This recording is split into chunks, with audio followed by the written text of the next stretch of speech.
الصلاة والسلام عليك يا رسول الله. الصلاة والسلام عليك يا نبي الله. الصلاة والسلام عليك يا حبيب الله وعلى آلك وأصحابك يا حبيب الله صلى الله تعالى عليك وسلم. آج ہم نے اللہ کی توفیق سے سورہ بنی اسرائیل مکمل اور سورہ کہف اکثر سماعت کرنے کی سعادت حاصل کی ہے. سورہ بنی اسرائیل پر مختصر گفتگو کریں گے، اس لیے کہ سورہ بنی اسرائیل کے اکثر مضامین آگے گزر چکے ہیں. سورہ بنی اسرائیل کو سورۃ الاسراء بھی کہتے ہیں. سورۃ الاسراء اسے اس لیے کہتے ہیں کہ اللہ تبارک و تعالی نے اپنے پیارے حبیب صلی اللہ علیہ وسلم کی معراج کا پہلا حصہ، جسے ہم سیر کے نام سے جانتے ہیں، یعنی مسجد حرام سے مسجد اقصی تک کا ذکر بیان فرمایا ہے. ہم معراج النبی صلی اللہ علیہ وسلم کا واقعہ سورہ والنجم کے حوالے سے انشاءاللہ سورہ نجم کے حوالے سے بیان کریں گے، اس لیے کہ اس کے اندر کافی تفصیل ہے. تو آج ہم معراج النبی صلی اللہ علیہ وسلم کا ذکر نہیں کریں گے. کل اور اس سے پہلے بھی والدین کے حوالے سے آپ بہت ساری باتیں سماعت فرما چکے ہیں. آج بھی والدین کا ذکر آیا، مگر ایک ہلکا سا اشارہ آپ کے پاس سامنے پیش کروں اور اپنی گفتگو کو آگے بڑھاؤں. آج کل جو آپ نے تراویح میں سنا، اس میں ایک آیت مبارکہ ہے کہ تم اپنے ماں باپ کے سامنے اف بھی مت کہو. اف کا جو ترجمہ ہے وہ والدین کی اہمیت کو بہت اجاگر کرتا ہے. اف کیا ہے؟ پہلے تو آپ یہ سن لیں، جو مفسر صحابہ ہے وہ کہتے ہیں کہ اللہ تعالیٰ نے والدین کو ناراض ہو کر اف کہنے سے بھی منع فرمایا ہے. اگر اف سے بھی کوئی اور چھوٹا اور ہلکا لفظ ہوتا تو اللہ تعالیٰ اس کا ذکر فرماتا. اف کا ترجمہ یہ ہے کہ جب ناخن بڑے ہو جاتے ہیں تو ناخن بڑے ہونے کے بعد اس کے نیچے میل جم جاتا ہے، یا وہ کھانا کھانے میں جمتا ہو یا کام میں جمتا ہو، نیچے میل جمتا ہے، تو اس میل کو عربی میں اف کہتے ہیں. اہل عرب اف کہتے ہیں.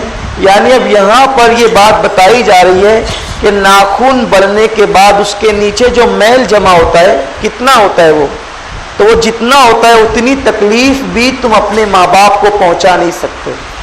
اب اس سے آپ اندازہ لگا سکتے ہیں کہ والدین کا مقام کیا ہے. ان کی تعظیم کا حکم دیا گیا اور ساتھ ہی ساتھ ان کے لیے دعا کرنے کا حکم دیا گیا، جو آگے اس سے پہلے آپ سماعت فرما چکے ہیں. اس کے بعد اللہ رب العزت نے رشتہ داروں کے ساتھ حسن سلوک کرنے کا حکم دیا، اس پر بھی ہم آپ کے سامنے تذکرہ کر چکے ہیں. مسافروں کے ساتھ، مسکین کے ساتھ، یہ ساری باتیں آپ سماعت فرما چکے ہیں. اس کے علاوہ ایک بات یہ بھی فرمائی گئی کہ اللہ نے جو تمہیں مال عطا کیا ہے، روزی دی ہے، تو تم فضول خرچی نہ کرو. اگر تم فضول خرچی کرتے ہو تو فضول خرچی کرنے والے کو قرآن نے شیطان کا بھائی کہا ہے، اور فضول خرچی اللہ تبارک و تعالیٰ کو ناپسند ہے. اب فضول خرچی صرف مال میں ہی نہیں ہوتی، بلکہ اگر آپ وضو کر رہے ہیں تو وضو کے درمیان میں آپ ضرورت سے زیادہ پانی بہائیں، یہ بھی فضول خرچی ہے. اسی طریقے سے خرید و فروخت میں آپ افراط و تفریط کریں، یہ بھی فضول خرچی ہے. اسی طرح کھانا بہت زیادہ پکائیں اور پکا کر کے اتنا بچ جائے کہ پھینکنے کی نوبت آ جائے، یہ بھی فضول خرچی ہے. اسی طرح فرمایا گیا کہ فضول خرچی نہ کرو، فضول خرچی کرنے والا شیطان کا بھائی ہے، یعنی جتنی کسی چیز کی ضرورت ہو آپ اتنا ہی اس پہ خرچ کرو، اس سے زیادہ خرچ نہ کرو۔ لیکن ایک مقام ایسا آتا ہے جہاں بے حساب خرچ کرنے کا حکم دیا ہے، وہ ہے اللہ کی راہ۔ خدا کی راہ میں جتنا بے حساب خرچ کرو گے اللہ تمہیں اتنا اجر عطا فرمائے گا۔ اس کے بعد فرمایا گیا کہ زمین پر اکڑ کر مت چلو، پیر پٹک کر اکڑ کر مت چلو۔ میرے آقا صلی اللہ علیہ وسلم فرماتے ہیں جو لوگ اونٹ کی طرح مٹک مٹک کر چلتے ہیں، شانے ہلا ہلا کر چلتے ہیں اور سینہ دکھا دکھا کر چلتے ہیں، ایسے لوگ قیامت کے دن جنت کی خوشبو سے بھی محروم کر دیے جائیں گے۔ تو چاہیے کہ جب بھی زمین پر چلو تو ادب کے ساتھ چلو۔ تم زمین پر پیر پٹک کر چلو گے تو تم زمین کو چیر نہیں دو گے، بلکہ ایک دن تمہیں خود کو زمین کے اندر جانا ہے اور اس میں سونا ہے، تو جس کے اندر تمہیں جانا ہے تم اکڑ کر کیوں چلتے ہو، اس پر فرمایا گیا۔ اور اس کے بعد پھر اللہ نے اپنے حبیب کی نعت بیان فرمائی کہ میرے محبوب تم تہجد کا اہتمام کرو، یہ تمہارے لیے زیادہ ہے، اس امید پر کہ اللہ تمہیں مقام محمود عطا فرمائے۔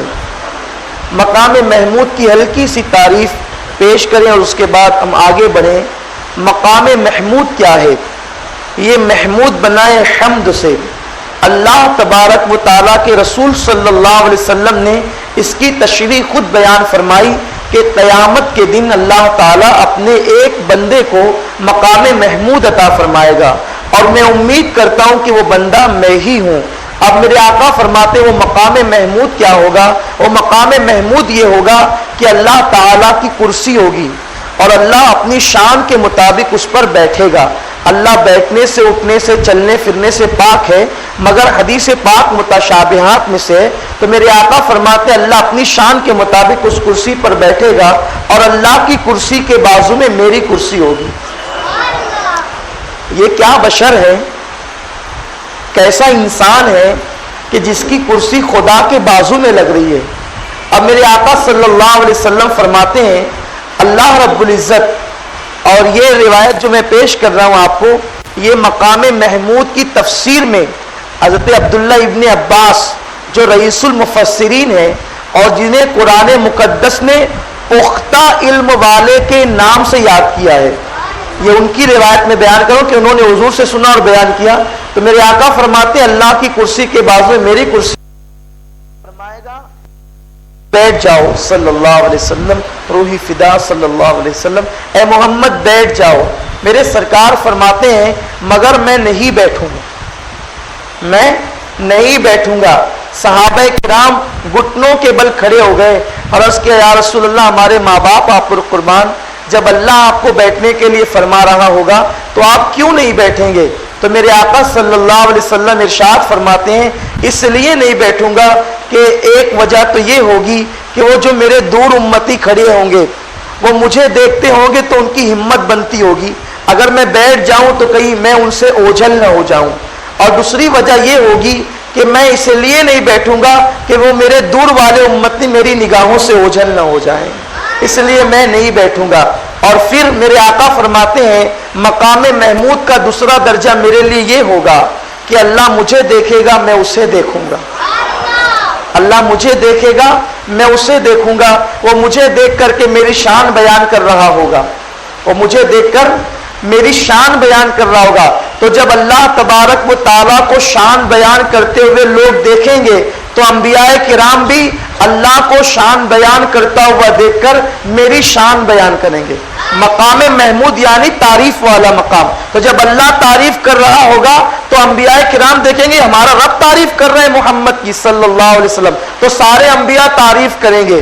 پھر انبیاء کو تعریف کرتے ہوئے دیکھ کر جو ہے وہ اولیاء تعریف کریں گے، انہیں تعریف کرتے ہوئے دیکھ کر عام مومنین تعریف کریں گے، اور جب سارا میدان محشر تعریف مصطفیٰ سے گونج رہا ہوگا تو جو کافر اور منکرین ہوں گے میرے آقا فرماتے وہ بھی میری تعریف کریں گے، جو یہاں تعریف نہیں کرتے وہ بھی میری تعریف کریں گے، مگر وہاں ان کو تعریف کرنا کام نہیں دے گا۔ اسی لیے امام اہل سنت فرماتے ہیں صبا وہ چلے کہ باغ پھلے، وہ پھول کھلے کہ دن ہو بھلے، لوا کے تلے